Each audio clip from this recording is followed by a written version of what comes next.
গ্রীষ্মের তাপমাত্রা বৃদ্ধির সঙ্গে সঙ্গে চাহিদা বাড়ে রসালো ফল তরমুজের।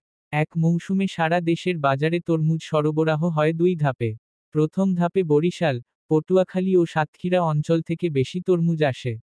দ্বিতীয় ধাপে অর্থাৎ শেষ ভাগে বাজারে খুলনার তরমুজের সরবরাহ বাড়ে। খুলনা বিভাগের তরমুজ আকারে ছোট ও স্বাদ ভালো। আকারে ছোট হওয়ায় দামও থাকে ক্রেতাদের হাতের নাগালে। এখন চলছে খুলনার তরমুজের সময়। ব্যবসায়ীরাও বলছেন, আকারে ছোট ও স্বাদ ভালো হওয়ায় ক্রেতাদের মধ্যে এখন খুলনার তরমুজের চাহিদা বেশি। খুলনা বিভাগের কৃষি সম্প্রসারণ অধিদপ্তরের তথ্যানুসারে, এ বছরে খুলনা বিভাগে মোট 17,291 হেক্টর জমিতে তরমুজ চাষ হয়, যা গত বছরের তুলনায় 4,326 হেক্টর বেশি। চলতি বছরে খুলনা বিভাগে তরমুজের সম্ভাব্য ফলন ধরা হয় 6,91,640 টন, যার সম্ভাব্য বাজারমূল্য 900 কোটি টাকা।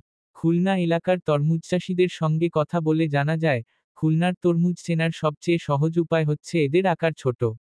আকারে ছোট হলেও খুলনার তরমুজ অন্যান্য এলাকার তরমুজের তুলনায় ওজন কিছুটা বেশি হয়। খুলনার ছোট সাইজের তরমুজের ওজন হয় 3 থেকে 6 কেজি, আর বড় সাইজের তরমুজের ওজন হয় 6 থেকে 11 কেজি। এই এলাকার তরমুজের ভেতরের অংশ বেশি লালচে হয়, আর দানার সংখ্যাও বেশি হয়। চাষিরা বলেছেন, খুলনার পাকা তরমুজ চেনার উপায় কানের কাছে তরমুজ নিয়ে দুই হাতে চাপ দিলে এক ধরনের শব্দ শোনা যায়। এছাড়া পাকা তরমুজ পরিপক্ক হলে ওই তরমুজের ফুলের অংশ অতি ছোট হয়ে যাবে অথবা কিছুটা ধূসর বর্ণের হয়ে যাবে। এছাড়া তরমুজের পেটের অংশে হালকা হলুদ বর্ণ আসবে। নতুন নতুন খবর পেতে চ্যানেলটি সাবস্ক্রাইব করুন।